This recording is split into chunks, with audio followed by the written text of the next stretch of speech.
The Charlotte Hornets couldn't make it 2 in a row against the Cleveland Cavaliers, but there were some bright spots, including Kon Knueppel, who is moving up the record books when it comes to three-pointers made and moving up some rankings. We'll get to all of that and more today on Locked On Hornets.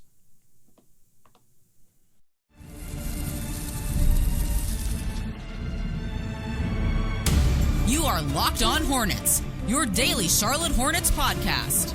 Part of the Locked On Podcast Network, your team every day. In a minute, cuz we live.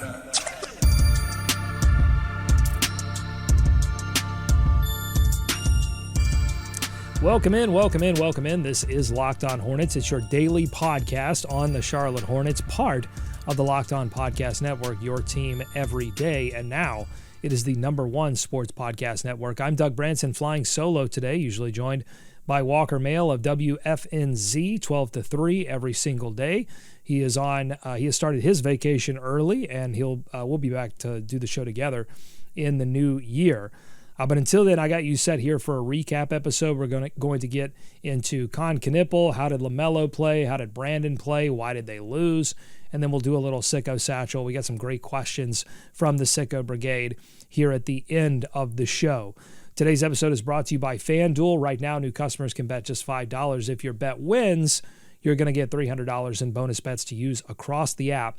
Head to FanDuel.com to get started. You can catch my work, by the way, on everyhornetsboxscore.com. I have a full recap of the Cavs game.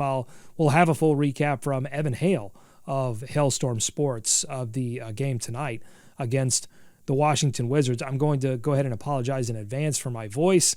I am under the weather, fighting all of that. So the dynamics of my voice, you might not hear me yell on this show or scream in jubilation.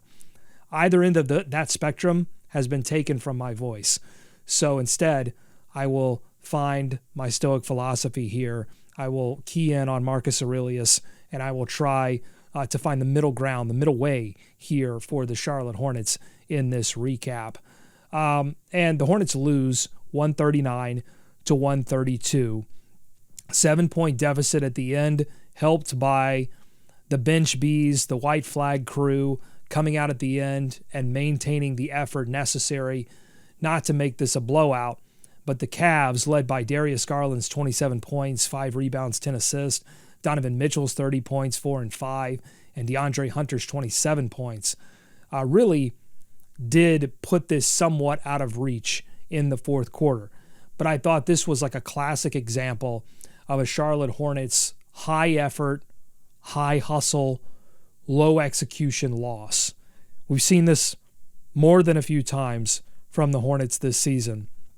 They shot 50% from three on 41 attempts, but only 56% in the restricted area and only 32% in the paint. And they committed 22 turnovers for 33 Cavs points. It was everyone. It was spread out. I mean, you had 4 or 5 players finish with 3, multiple players finish with 2. The offense, it's not only the points off of turnovers, but it's the offensive rhythm, it's the offensive consistency that you lose. And you're just even, I would say, you could probably take that points off of turnover tally higher if you just accounted for the opportunities that the Cavs had to make runs and to get other players involved and stay in their own rhythm. Turnovers from the other team take them out of rhythm, and they allow you to stack possessions for your own team. And so it's hard enough, and the Hornets had a very difficult job guarding Darius Garland and Donovan Mitchell when they're going to play like that.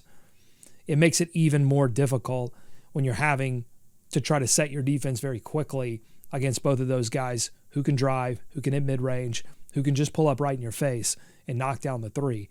And we saw a little bit of that not only from them, but DeAndre Hunter as well. But the Hornets did play hard. I mean, and Kon Knueppel and LaMelo Ball and Brandon Miller, they hit enough three-point shots to keep the Hornets competitive even through some of those issues. We're going to get to Kon in the next segment. But, you know, this was was not the Detroit Pistons game, right? I mean, if you were looking for the Hornets to rebound off of that terrible, no good loss, if you were looking for LaMelo Ball specifically to rebound off of, I mean, we keep saying this season, and that is telling in and of itself, but one of the worst performances we've seen from him in a Charlotte Hornets uniform. He's had a few of those this season. But in this one, 23, 4, and 9, I thought he rebounded well. He shot 6 of 10 from 3. And a lot of those came early, and it helped set a tone where it's like, all right, the Hornets are going to be competitive. They're going to be able to score enough to win this game. And then it all came down to, are they going to be able to play enough defense to win this game? And the answer to that, unfortunately, is no. Ball only had one terrible foul to start the game. It was that classic, he goes up and tries to hit a runner mid-range, misses it short, gets frustrated with himself, and instead of just running back on defense and saying, all right, we'll get it back, this is something Kon Knueppel's good at. It's something Brandon Miller's good at. Saying, I messed up. I'm going to fix it, but I don't have to fix it right away. Sometimes they do fix it right away. But it's not something that LaMelo Ball has shown a lot of discipline over, particularly when he gets frustrated with himself for missing or for getting fouled. And so he commits the quick foul, but doesn't commit another foul the rest of the game. He fouled out against Detroit, was never in danger of that. But also on the flip side of that, was not very disruptive defensively himself. And so, you're trying to hide him anyway. But in the moments that he was switched on to Garland or Mitchell, Mitchell hit him with a step back a few times. It was difficult, but not just for LaMelo, for Kon and Brandon. And it really brings up this question, and I'm not going to be able to answer it in this show. But it does bring up this question of,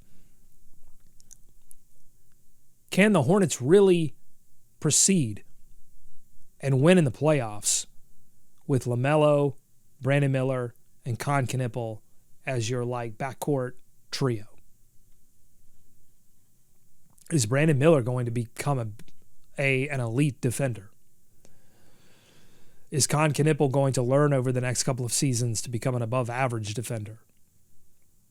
Against and above average defender overall, and be able to compete a little bit more against some of these elite matchups. Now, in fairness to those three guys in this game, you're without Ryan Kalkbrenner, your starting center. So you're going to be a little undersized. You start Mason. Mason gets hurt in this game, injures his groin, doesn't return for most of the second half. And so now you're playing with Musa and you're playing with Tijon. And so there's no, look, you're going to get blown by a few times. But I don't even think they couldn't play as aggressively as they wanted to against Garland and Mitchell, because if you do that, it was going to create even more problems than you already had. Weak side, closer to the rim, where the help, there were just multiple plays where Tijon just didn't help or overhelped. He couldn't seem to find the middle ground and when to help and how much to help. And that's just it's kind of been the story on Tijon his whole career, is that individual defense, good. He can hang, good footwork. But on the think, deeper level, team defense kind of stuff where it's lots of options but quick reactions, he hasn't been able to adapt to that. So it makes it even harder for your guys up front, because they got to essentially lock down, and they're just not capable of that. But I was begging at certain points for Josh Green to get in this game, which then again begs the question, can they proceed with these three guys at the top? If you do that, you have to have at center, you got to have the elite of the elite rim protection. I'm not sure Ryan Kalkbrenner is that right now. Maybe they believe that he'll become that. And he sure does block a lot of shots. But we'll see.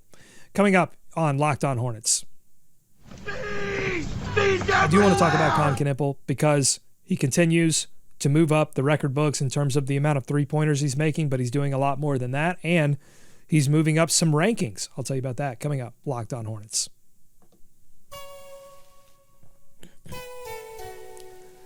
Today's episode of Locked On Hornets is brought to you by our friends at FanDuel. NFL Sundays, they move fast, and one big play and suddenly everything feels different, and it can feel different for one player. I mean, 1 week you're Ransom and you're ruining the game against the Saints, and then in the next week you're getting the biggest interception of your life.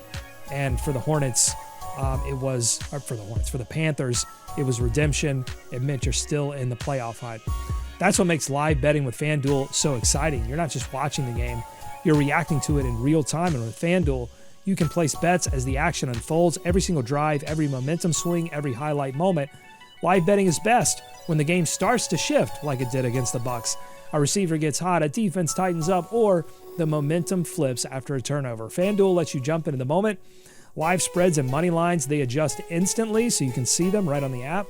Player props update as a guy heats up, and you can bet next touchdown scores, drive results, totals, and more.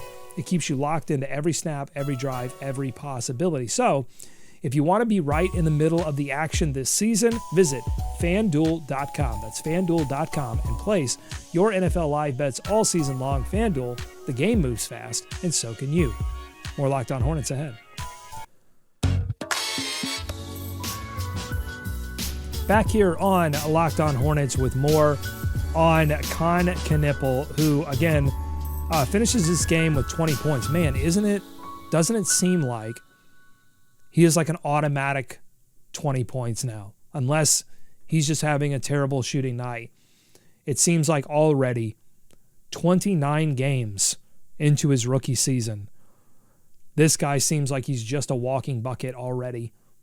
Like you can just go ahead and pencil in 20 points as long as he's not having a terrible shooting night or the offense doesn't look absolutely awful, which, by the way, it didn't in this game. I talked about the turnover stuff. There were moments and flashes in this game that Kon Knueppel was a part of where the offense moved beautifully. They were hitting the short roll, and then Musa was hitting, Mason and Musa were both hitting the guy in the corner, swinging out to Kon, swinging out to Brandon, swinging out to LaMelo, wide open or somewhat open three-point shot. Like, that's good offense that I'm not sure we saw at all last season. It's the kind of offense that prevents the Miles Bridges ISO play or the LaMelo ISO play. He wasn't very good in ISO in this game. 2 of 6 from 2. Couldn't create separation, couldn't draw fouls. It prevents all of that when they're moving the basketball like that.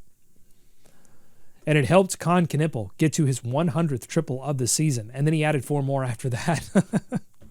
Wasn't satisfied with 100. Said, no, I'm going to go 5 from 9 from beyond the arc. And look, Kon had a few miscues in this game, had his fair share of turnovers, defensive challenges. But having an auto 20 on your team, if he's going to get the shots, and he doesn't need to be super aggressive to start the game in order to get that. I feel like some guys are fueled by that, like they've got to have their first couple of shots go in or it's not going to be great. I think Kon has that ability to shake it off and to move immediately to the next play and the next shot. He has whatever that, we're talking about checking boxes. One of my boxes is irrational confidence. And what I mean by that is not only just like, it's not only confidence. A lot of guys have confidence, but you got to have a rational confidence where you're like 0 of 5 and you're like, no, I can hit it. LaMelo has that. I'm not sure Brandon has that. I think Brandon can get in his own head sometimes and get a little bit passive or pile on, like he can't get out of the slump sometimes. But we've seen LaMelo have 3 terrible quarters. How many times have we seen LaMelo? 3 terrible quarters. And then in the fourth quarter, goes into the phone booth, rips off the suit and tie, and comes out as Superman. I feel like Kon has that same ability. He's not as skilled on ball yet to make all of that happen for himself. And may never be. But if he is, he'll go from the rank that he is now, which is much higher. He's up to 59 in Ringer's rankings. Ringer does an NBA rank, and they update it periodically. And he has moved into the 59th position. Let me look. So he was 89. They had him at 89 on November 26th. And this is what they wrote on November 26th when they moved him into the top 100. They said rookies aren't supposed to make NBA basketball look easy. Knueppel does. Aside from shooting the crap out of the ball, love that, he understands the value in being a contact hitter who hunts singles. The extra pass is welcome. The slot cut that creates an opportunity for someone else is his pleasure. The crafty in-between game is money. Knueppel isn't perfect. He turns the ball over too often and doesn't create much for himself. But for someone who isn't even 2 months into his NBA career, the Hornets could not possibly be happier with their decision to draft such a rock-solid prospect. I agree with all of that analysis, and if you've been listening to the show, if you are an everydayer, then you've heard this from us. Turns the ball over too much. Don't know if he can create for himself right now. Can he ever? We'll see. But everything else works. And everything else works for him, and it works for others. He makes the offense better when he's on the floor. In every way that you can think, except for game on the line, defense is tightening up, shots are harder to come by. Can he create the space for himself and knock down a huge bucket? That's what Darius Garland can do. That's what Donovan Mitchell can do. I mean, the Donovan Mitchell logo to end the half, good God. Does Kon have that in him? We don't know the answer to that. And one wonders, are you going to be able to know the answer to that with LaMelo Ball on this team? Maybe not this season, but maybe maybe it happens naturally, or maybe it happens like in a meeting where they say, look, offense has got to change a little bit. We've got, and honestly, I think it would be for the better. I mean, I trust, even though I'm not sure Kon Knueppel can create for himself in the same way that LaMelo can,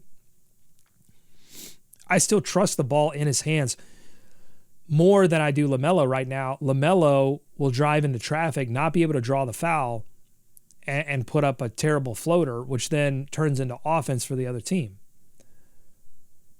When LaMelo is at his best, catch and shoot, or creating for himself beyond the three-point arc, it's beautiful. It's game-changing. It's game-altering. But it's the other half of his offense that's like, With Kon, I think he sticks to the catch and shoot, and he's amazing at that, and that's game-altering. And then I saw several possessions from Kon where when he got an ideal matchup, he was beating guys off the dribble. He was using spin moves. He used spin moves like on back-to-back possessions to get open in the mid-range, and then the second one he drew a foul. I just feel like that's going to scale even more over the next couple of seasons. Where I'm at the point with LaMelo where I just think everything's baked in. Like, you may agree with that, you may disagree with that. You may think that like LaMelo can get all of the bad fouls out of his system, get all of the bad possessions out of his system. I'm just not sure. It just feels like the LaMelo that we have now, which is sort of wildly all over the place, because his position with the team in terms of the shots that he's taking and the kind of offense he runs is so locked in here.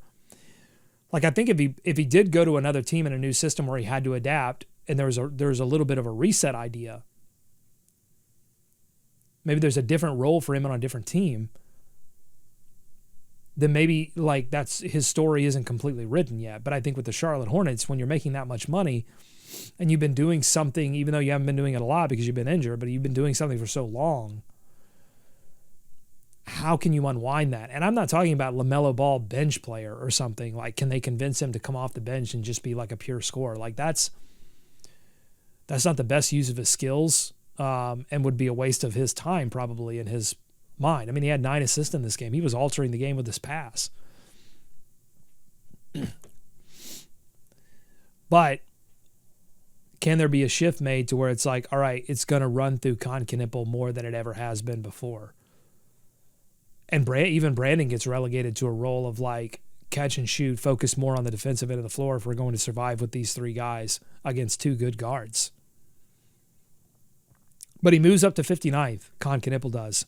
I should note, it's 1 position below Cooper Flagg, and I don't think that's a coincidence. They've got these 2 guys in lockstep. You heard Zach Lowe on the Zach Lowe podcast say that his vote for Rookie of the Year is still going to Kon Knueppel. It's still, that's an indicator that, a lot of people listen to Zach Lowe, and I'm sure a lot of voters would listen to Zach Lowe. So it's an indicator that this thing is not written yet. And what did we say before the season, or as the season was starting, about Kon Knueppel's Rookie of the Year candidacy? We said, take injuries out of it and just say, what leads to a Kon Knueppel Rookie of the Year campaign? It has to be the Hornets are winning, and they're winning because Kon, and he's breaking a record. Well, he's on pace for, at the time of the graphic, it was 289, but he went 5 of 9, and I think several of those happened after the graphic. So, he could be on the way to 300 threes. During the break, I'm going to look up how many guys have actually hit 300 threes, but the rookie record is 206. He'd beat it by 83. And probably more if he got to 289, which was the graphic on the broadcast pace. I'd be interested to hear your thoughts on the Peacock broadcast. First time the Hornets were on Peacock, I think. And at least it was my first time watching it. And I like the performance view. It kind of makes it look like NBA 2K. I like that. And they had Austin Rivers at the Cavs bench, and they had Robbie Hummel, who told a funny story about how Kon Knueppel uses Robbie Hummel's name in Charlotte when he's, booking stuff, because that's, celebs, when they book stuff, they're not going to book it in their own name, obviously. So Kon Knueppel uses Robbie Hummel, and Robbie it had the right train of thought, which was like, I kind of feel honored, but at the same time, I guess I don't, because you're using my name as a way to disguise your own more famous name. But Robbie Hummel was on the Hornets bench, so they split him up, and I liked it. I thought it worked. It didn't seem like it was disjointed in some way. And then the performance view was cool. I don't know that I watch a whole game like that, but it was cool to watch it for a quarter. Final thing here on Kon, he moves close to Jalen Suggs, close to Josh Giddey. LaMelo Ball at 54 started the season at 46, fell to 49, now down to 54. Loosey-goosey approach, they say. Biggest weakness, defense. It continues to be. All right, coming up on Locked On Hornets. Got some Sicko Satchel questions I can't wait to get to. One's a Christmas-themed one as we get closer and closer to the day when Santa arrives. Plus, we have a new entry into the Sicko Satchel, a new entry into the Sicko Brigade. We've got a newbie. Let's welcome that person coming up.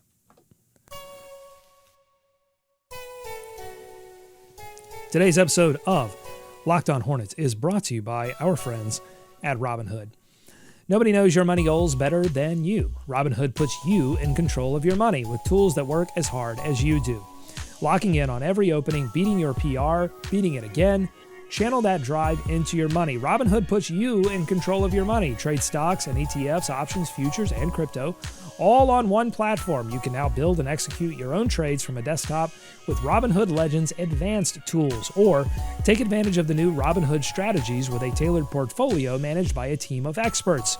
You expect more from yourself, expect more from your money. Get started today at robinhood.com/yourmoney. Again, that's robinhood.com/yourmoney. Your money, your move. More Locked On Hornets ahead. Final segment here on the Locked On Hornets podcast. Thank you so much for making Locked On Hornets your first listen of the day, every week. And thank you for making Locked On the #1 sports podcast network. You already live your team every day. Now take it up a level and go ad-free.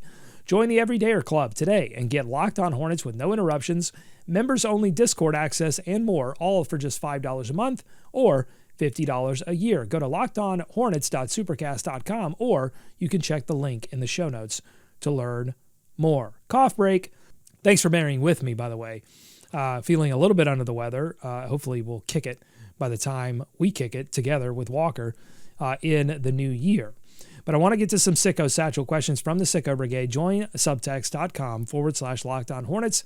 That's where you can put your questions into the Sicko Satchel. Most, if not all of them, get read on the air, and you can chat with me after games for Sicko lamentations when they lose or Sicko celebrations when they win.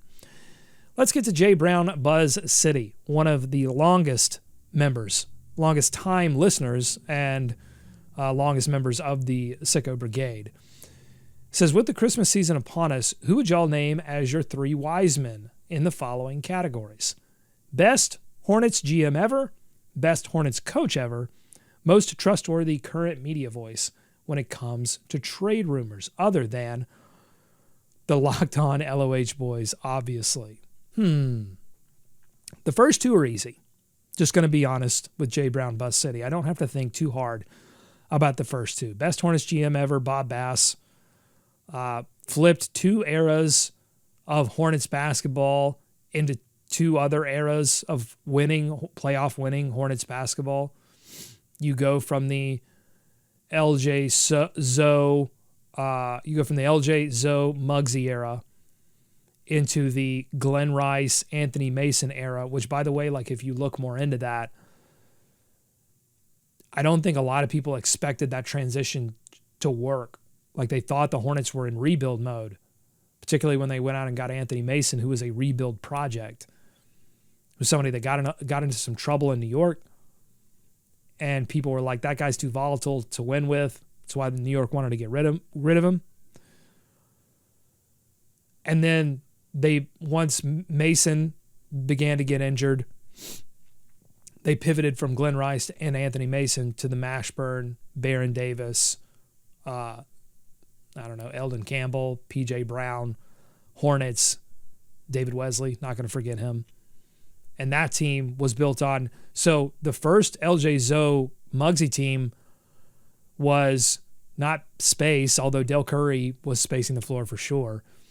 But they were a pace team. They were in the Donnie Boy Golden State Warriors, like we're going to move up and down the floor as fast as possible.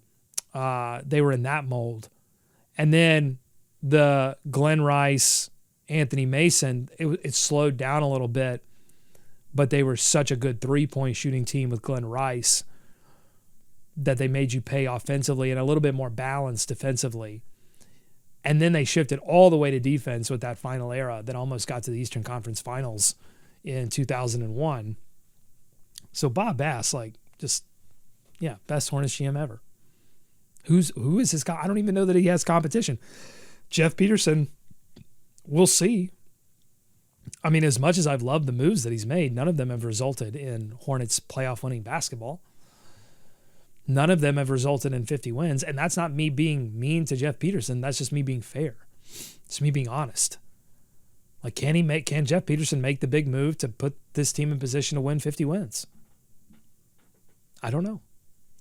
Best Hornets coach ever, Paul Silas, the coach of the team that almost made it to the Eastern Conference Finals, the closest the Hornets have ever even sniffed to the Eastern Conference Finals, was Paul Silas bringing a level of discipline and defense to a team. And then, you had Jamal Mashburn providing the instant offense. It was just beautiful. It was a beautiful marriage. And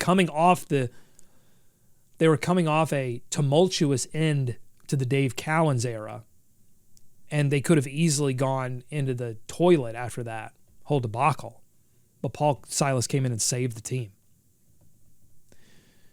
A close runner-up is Steve Clifford, obviously. You got to 2 playoff series with teams that didn't deserve, or 3, with teams that didn't deserve to be. Well, they deserved it, but the runs that they had to go on to get to there were incredible. They didn't deserve it based on their early season play. They deserved it based on their late season play. And Clifford had them believing, all 3 of those teams, when they didn't have any business believing. And he did it through and he also, I think, brought simple discipline, and simple principles to a team that needed them, and helped shape Kemba Walker's career. And Kemba Walker is the greatest player to ever don a Hornets jersey, and he owes some level of that to Steve Clifford. Honestly, if Steve Clifford had won one playoff series, if he had won that playoff series against Miami, I might be talked into it. I loved Clifford that much. But it's Silas. Most trustworthy current media voice when it comes to trade rumors. That's tough. I don't know that a lot of people, Jake Fisher's, he's got some in on the Hornets. So it might be that. But when deals actually go to get done, I'm not sure. And to be fair, we haven't had a huge, massive Hornets deal yet. So I'm not even sure I can answer that question. Jake Fisher would probably be the closest the answer to that question. But I don't know. I don't know how much you can trust rumors in general. Like I think like Shams is going to get it when he gets it. And I think so much of this is worked in the media now by organizations that I think it's difficult to get your hands around. All right, let's answer a few more and then get out of here. Luke from the 7th Lynn Legion said, what are some realistic ways we move on from Miles? Could we move him out during the Giannis sweepstakes? Would we package picks with him or send him off for assets and take on salary? Especially when Grant comes back, I'd be eager to see how we can move him this season. Great question, Luke. The thing with Miles is that I don't know that his play has risen to a level that is going to be attractive enough for a team to take him on just for the, we want to go get Miles. So I think it's, and if you look at his contract, it's not expiring until next season. So would I be terribly surprised if he's still a Hornet after this next offseason? No, because I think, maybe after this next offseason, but after this season, no. Because I think the attractiveness of his contract will be in the expiring mode that it becomes next season. That's really my only answer. Could they get involved in some larger deal for Giannis? Sure. That's, it's like $18 million. It can facilitate a lot. So, and that's been the Hornets' general MO with their front office, is to get involved in those deals. But, I think if they want, look, this team is talent deficient, and as frustrating as Miles' play is, if they don't have any intention of replacing Miles with some equal level of talent, then I don't know that that's something that they should do. If you want to end the season strong, if you want to have development for other players, because look, yes, his late game execution is frustrating. Yes, he makes some bad plays, but generally when LaMelo and Brandon and Kon are on the floor and healthy, he's playing an auxiliary role. A lot of that stuff happens when those guys get injured. So I don't know, that kind of, would we package him with or send him off for assets and take on salary? I think there's going to be a mix of the Hornets trying to get better defensively and also being open to taking on bad assets for more draft capital. I think there's probably going to be a mix of that happens at the deadline and in the offseason. But I would say, if you look at all the stuff that the NBA currently is doing to lock down tanking, or at least they're thinking about doing, Shams reported that, let me just pull it up here so I can give you the correct information because I bookmarked it. So Shams reported that, I thought I bookmarked it, but essentially it was that the NBA is considering all kinds of options to prevent tanking, including capping protections on picks to top 4 or 14 and beyond, so that middle section teams can't tank, to try to get out of the playoff or play in. And right now I'm looking at something from Hornets Reddit that said the Minnesota Timberwolves, speaking of guys that you can trust or not, the Minnesota Timberwolves have conducted some diligence on Colin Sexton per Jake Fisher. Sources say the Hornets are open for business to a degree, but that might only mean shopping Colin Sexton, as Charlotte clings to hope that it can still be a play-in team. And to me, as much as I valued the Colin Sexton attitude and his ability to drive the basket, which is something the Hornets have not done until Kon got here, this doesn't surprise me and would be the ultimate sort of flip, because, right, you flipped Nurkic to get Sexton, and now if you can flip Sexton into a better defender, and now you're making a stew. They've got to find some small moves, and Minnesota has a couple of those, defensive assets that I think they could go after, or possibly even more pick assets that you could then use, multiple picks on to get a wing defender, maybe not 5 like New York did for Mikal Bridges, but you can find something that can help your defense with multiple first-round picks if that's what, if Minnesota was thinking that. But anyway, so Shams, what's the NBA doing? So they're doing the pick restrictions. Maybe teams can't be in the top 4 2 years in a row. And there are other things that the NBA are considering because they're done with the tanking because it has to do with betting, and they're trying to clean the game up, right? Terry Rozier, on and on and on. All that to say, everything is moving in the direction of Hornets should compete now, not wait, not continue to tank. It's not going to affect them this next offseason if they want to, get in contention for that number 1 overall selection for AJ DeBonsa or for Cameron Boozer. It doesn't affect them this coming season. But in terms of like a long-term rebuild, it just doesn't make any sense if the NBA is going to make these rule changes. Final one from a first-time brigade member.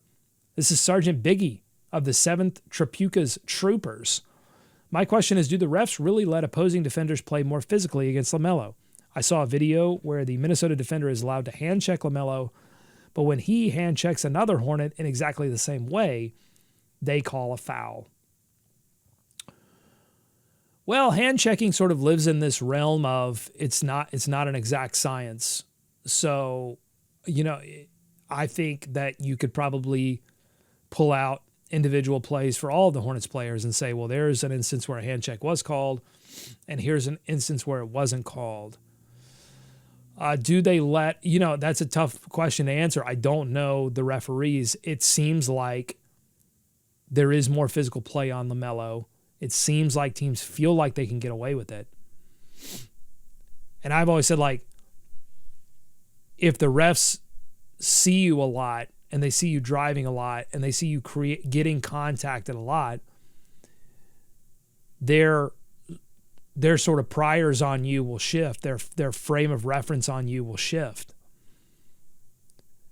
But we haven't seen a lot of LaMelo. Refs haven't seen a lot of LaMelo because he's been injured. And then when he is in, there have been long stretches where he's avoiding the rim altogether, or he's not able to create the separation. And so I think refs do get an attitude of well, you can't create separation. You can't break through that defense and get to the rim. So, I'm just going to be more flexible on what the call is. I think that's a real thing. I don't know that there's any conspiracy against LaMelo Ball or the balls in general in terms of being able to draw fouls. I mean, LaMelo has worked for 2 straight off seasons now by his own admission and by the coaching staff's admission on trying to draw fouls. So my answer, Sergeant Biggie, with all due respect, is that I think it's more for whatever hand check calls are missed on LaMelo. There's a lot more of LaMelo not getting in and drawing the contact and doing it consistently enough to let referees know, hey, I'm in here. So, but would it shock me if these refs talk, if there's an idea of a player and you got to break that idea? And I think Charles Lee should be doing more to defend LaMelo. I think that he doesn't, he's not willing to pick up the technical. He's not willing to pay the fine like Chris Finch was in Minnesota. It could tell you something about Charles Lee. It could tell you something about Charles Lee and LaMelo Ball. It could tell you something about the future of LaMelo Ball in Charlotte if those defenses aren't coming from the Hornets organization or from Charles Lee specifically. Good questions, good contributions to the Sicko Satchel. Again, that's joinsubtext.com/Locked On Hornets. Thank you so much for listening, for making us your first listen every day. Thank you for bearing with my voice. I'm going to try to do another episode tonight after the Wizards game. It may come tomorrow as well. If I don't talk to you again, have a wonderful and safe and beautiful holiday here and Christmas. And thank you so much for making us your first listen every day. Go Hornets. Go America. Let's swarm Charlotte.